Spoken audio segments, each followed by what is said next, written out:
आदरणीय मध्य प्रदेश में चुनाव चल रहे हैं, स्थानीय निकाय के, पंचायत के, नगर पालिका के, नगर निगम के। लूट की सरकार के मुखिया हमारे मुख्यमंत्री आदरणीय शिवराज सिंह चौहान लगातार रोड शो कर रहे हैं।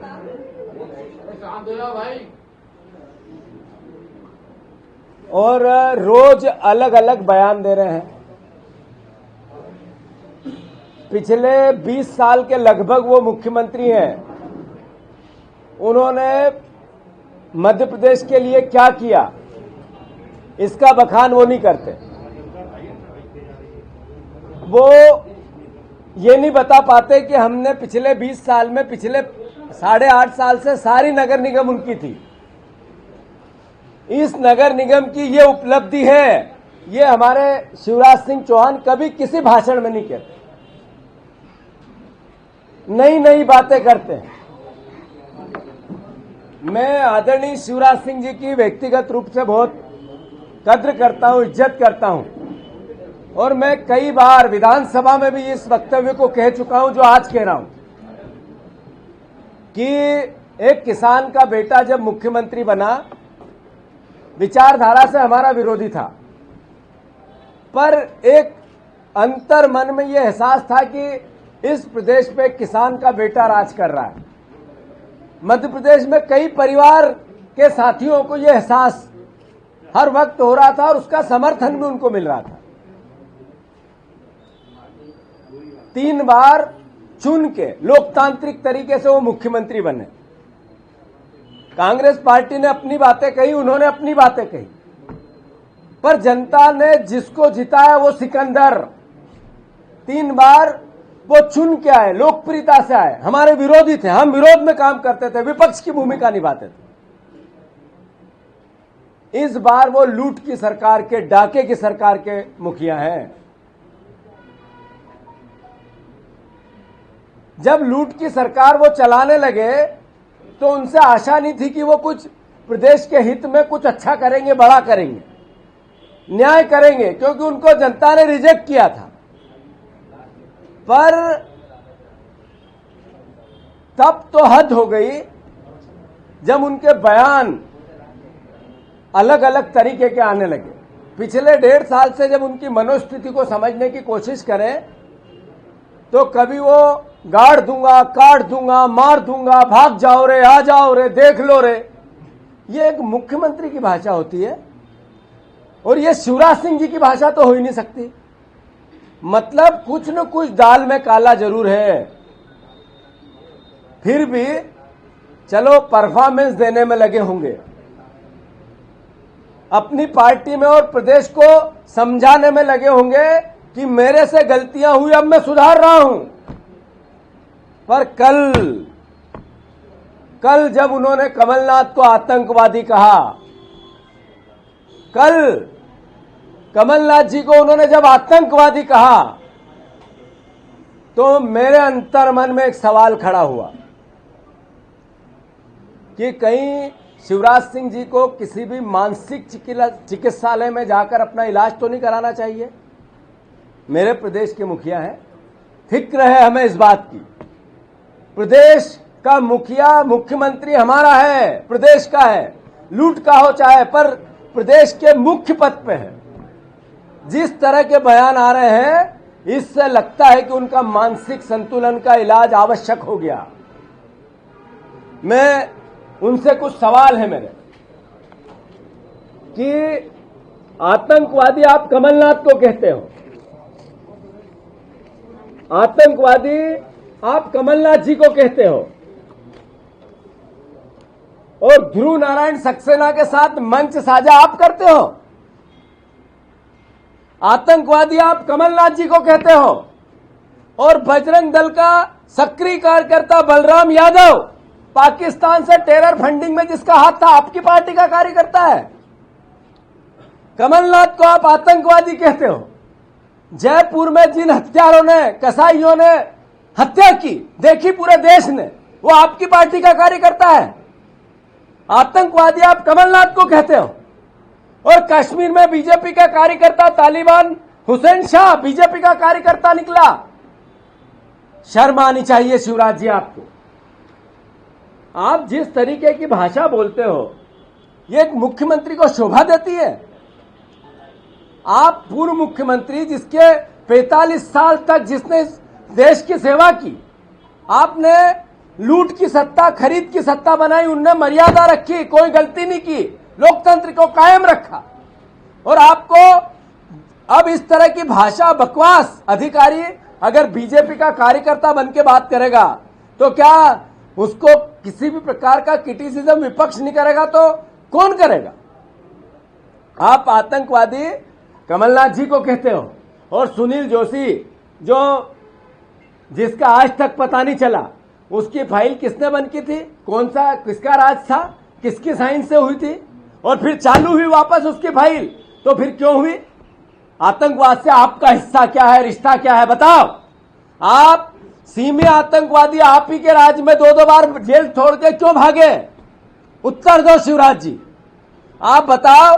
शिवराज जी, आतंकवादी 2-2 बार जेल तोड़ के आपके राज्य में भाग गए और आतंकवादी कमलनाथ?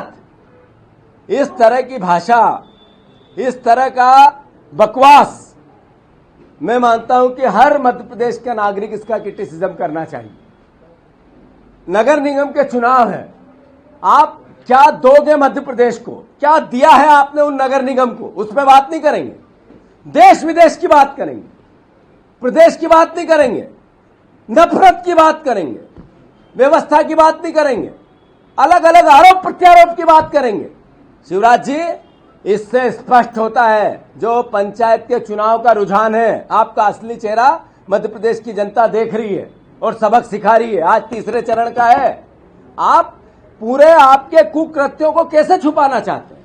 आप ऐसे छुपाना चाहते हैं कि वोट कैसे न डले, वोटर लिस्ट कैसे बदली जाए, लोगों की पर्चियां हाथ में है, वोटर लिस्ट में नाम नहीं है। 1500 कर्मचारी केंद्रीय सरकार के, केंद्र के आपने चुनाव मशीनरी में लगा दिए, फिर आनंद फानंद चुनाव आयोग और कोर्ट ने रोके, और फिर इधर से उधर ट्रांसप्लांट किए कर्मचारियों को।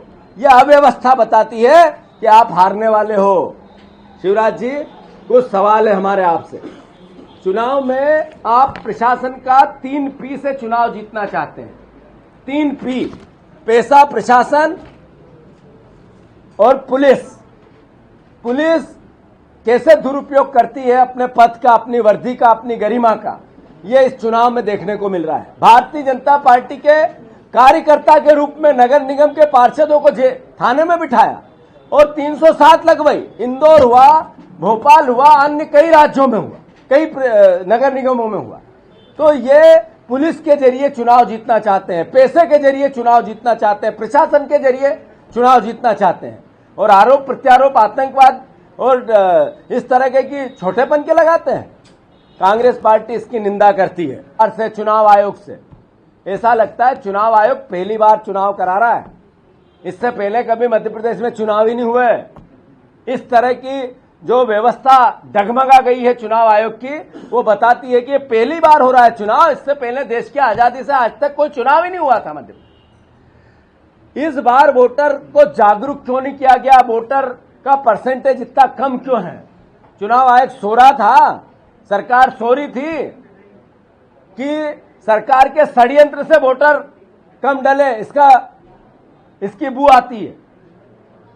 अधिकांश लोगों की पर्चियां नहीं मिली, जिससे हजारों लोग वोट न डाल पाए, इधर से उधर भटकते रहे। क्यों? चुनाव आयोग और सरकार दोनों बताए।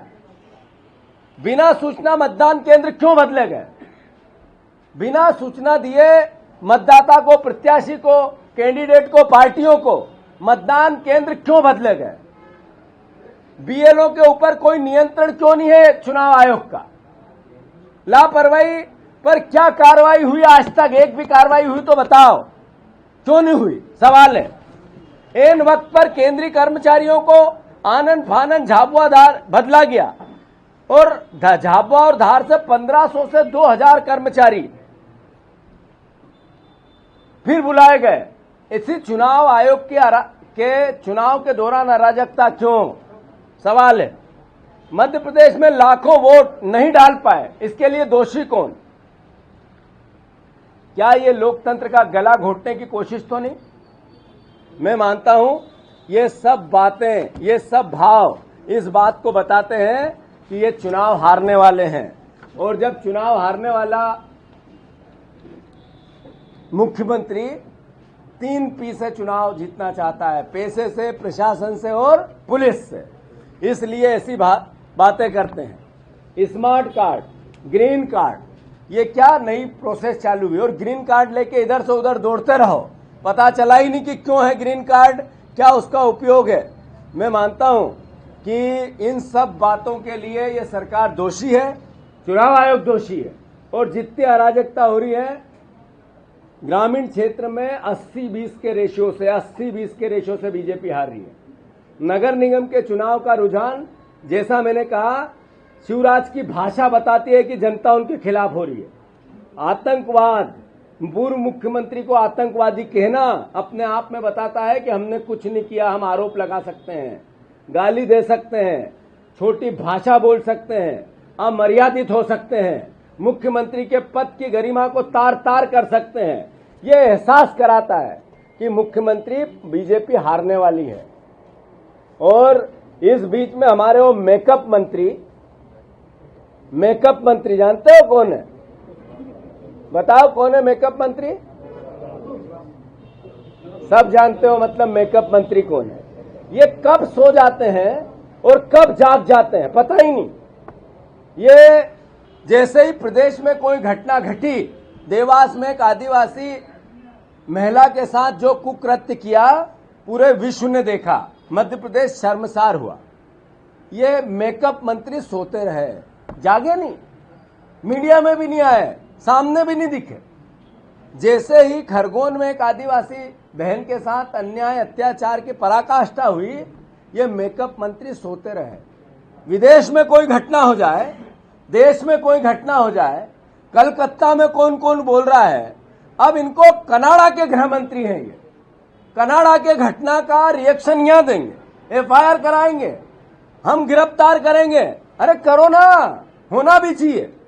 किसी भी धर्म की आस्थाओं के साथ कोई खिलवाड़ करता है, उसके साथ जितनी जल्दी कार्रवाई हो करो, पर आपका दायित्व तो निभाओ। मध्य प्रदेश में जो घटनाएं होती है, जब मेकअप मंत्री जी आप सोते क्यों रहते हो? जब आपके हलक से एक शब्द क्यों नहीं निकलता? आप बात क्यों नहीं कर पाते जनता की आंखों में आंखें डाल के? आपको यहां नहीं दिखता कि मध्य प्रदेश, नरेंद्र मोदी ने कहा कि नीचे से नंबर 1 हो आप, आपकी गृह व्यवस्था में, चाहे कानून व्यवस्था चरमरा गई है। आपके लोग, जैसा मैंने कहा, अवैध गतिविधियों में लिप्त है और आपका गृह क्षेत्र इसका सबसे बड़ा उदाहरण है। कांग्रेस कार्यकर्ताओं पर डायरेक्ट इनडायरेक्ट आप कैसे प्रशासन और पुलिस का प्रहार कराओ, इसमें लगे रहते हो और देश विदेश की बातों पे जाग जाते हो और प्रदेश की बातों पे सो जाते हो।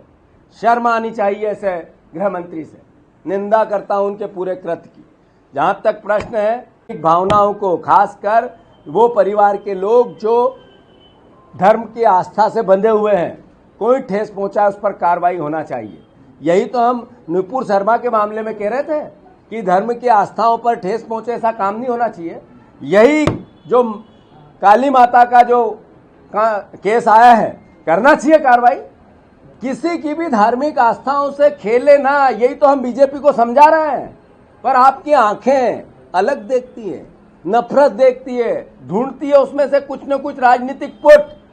कांग्रेस पार्टी गृह मंत्री जी से अनुरोध करना चाहती है कि आपका दायित्व जब मध्य प्रदेश के अंदर घटनाएं हो तब भी आप जागो, जैसे अभी जागे हो। साधुवाद आपको।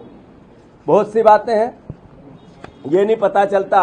देवी प्रतिमा रीवा में नर बलि का पहला केस देश में इस साल सामने आया है। गृह मंत्री का एक भी बयान आया उस पर? निकली हलक से बात? क्यों नहीं निकली? जब क्यों नहीं जागे आप? ये मध्य प्रदेश का दायित्व गृह मंत्री का नहीं है तो क्या कनाडा के गृह मंत्री का है?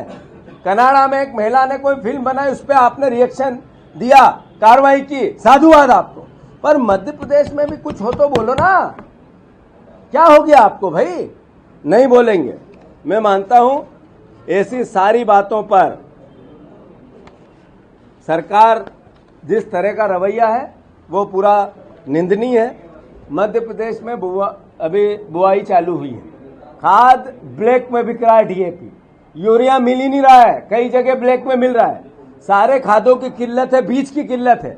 इस पर मुख्यमंत्री सरकार मौन है, काम क्या होगा, बोलेगी क्या, करेगी क्या, किसी को पता नहीं। मैं मानता हूं इस पर भी ध्यान दे सरकार, बातें बहुत है, पर इतना ही अनुरोध है कि एक ऐसा मुख्यमंत्री जिसने 15 महीने में मध्य प्रदेश के लिए अपने आप को समर्पित भाव से काम किया, एक ऐसा मुख्यमंत्री जिसने अपनी सरकार चली गई पर लोकतांत्रिक मर्यादाओं का ध्यान रखा, एक ऐसा राजनीतिक व्यक्तित्व जिसने मध्य प्रदेश में, देश में जब भी जिस पद पे रहे मध्य प्रदेश के हितों की रक्षा की, एक ऐसा 9 बार का लगातार चुना हुआ एकमात्र मध्य प्रदेश का सांसद जिसको आतंकवादी कहते हैं, शिवराज जी, आपको माफी मांगनी चाहिए, खेद व्यक्त करना चाहिए। और अगर आप ऐसा न करें तो कृपया करके एक दिन, किसी भी दिन आपके मानसिक चिकित्सालय जाके इलाज करा लेना चाहिए। बस ये अनुरोध है, इसी के लिए आप सबको याद किया गया।